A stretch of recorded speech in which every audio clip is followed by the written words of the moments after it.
జిల్లా రాజకీయాల్లో ఆ నాయకుడి పాత్ర చాలా కీలకం. రాష్ట్ర స్థాయిలోనూ ఆయన క్రియాశీలకంగా వ్యవహరిస్తున్నారు.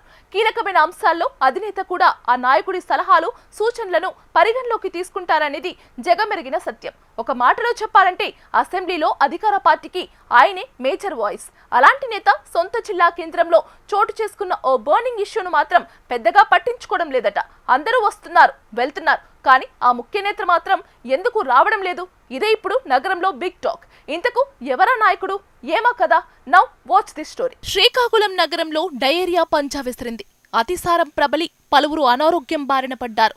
ఇదిలా ఉంటే గత 15 రోజులుగా ఈ అంశం పొలిటికల్ గాను వేదికగా మారింది. బాధిత ప్రాంతాల్లో మంత్రులు, రాష్ట్ర అధికారులు పర్యటించినా జిల్లా మంత్రి అచ్చెన్నాయుడు మాత్రం ఆ ప్రాంతాల్లో పర్యటించకపోవడం హాట్ టాపిక్ గా మారింది. సిక్కోలు నగరాన్ని సుందరంగా తీర్చిదిద్దడానికి, ఫలితంగా తమ పేరు శాశ్వతంగా నిలవాలంటే పనుల్ని చక్కదిద్దే ఓ నిజాయితీ అధికారి కావాలి.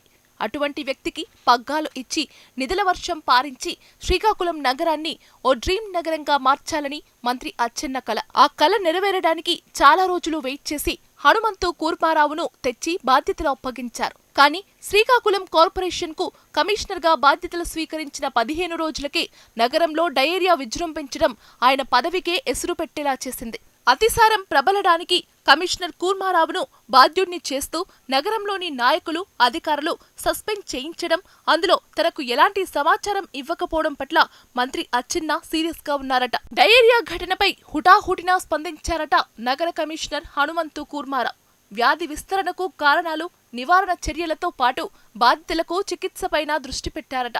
అయినా నిజాయితీ అధికారి హనుమంతు కూర్మారావును సస్పెండ్ చేస్తూ వెలువడిన ఆదేశాలు అందరిలాగే అచ్చెన్న కూడా వాట్సాప్లో చూసి షాక్ అయ్యారట. తరువాత సంబంధిత శాఖ మంత్రితో ఆయన ఫోన్లో మాట్లాడారట.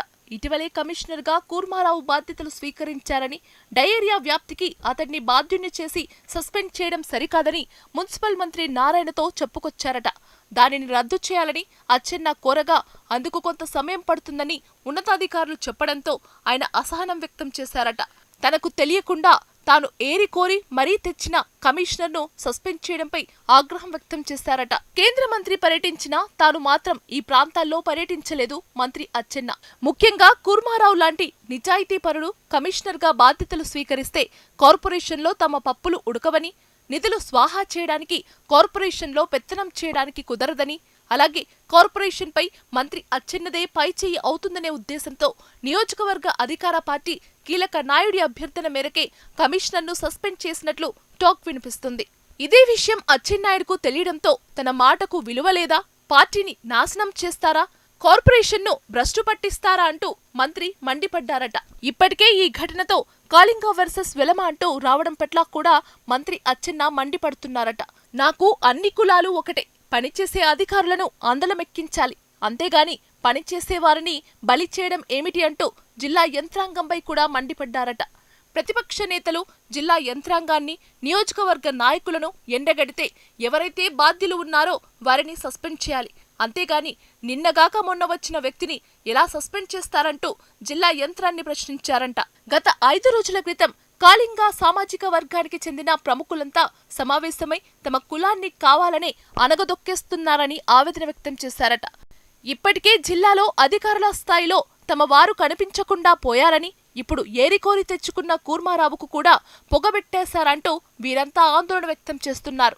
అదే సమయంలో సోషల్ మీడియాలో కూడా కాళింగ సామాజిక వర్గానికి చెందిన వారు కూటమి ప్రభుత్వంపై విరుచుకుపడుతున్నారట. జిల్లాలో కాళింగులకు రాజకీయం అన్యాయం జరిగిందన్న భావనతో ఎప్పటికప్పుడు వీరంతా సమావేశం రూపంలో తమ అసంతృప్తిని బయటపెడుతున్నారు. వాటర్ వర్క్స్ విభాగంలో లీకేజీని అరికట్టకపోవడం వల్లే నీరు కలుషితమై అతిసారం ప్రబలినట్లు గుర్తించారు. దానికి 2 నిజాయితీ గల అధికారులు బలైపోయారు. అసలు ఇద్దరికీ ఈ కేసుతో సంబంధం లేదు.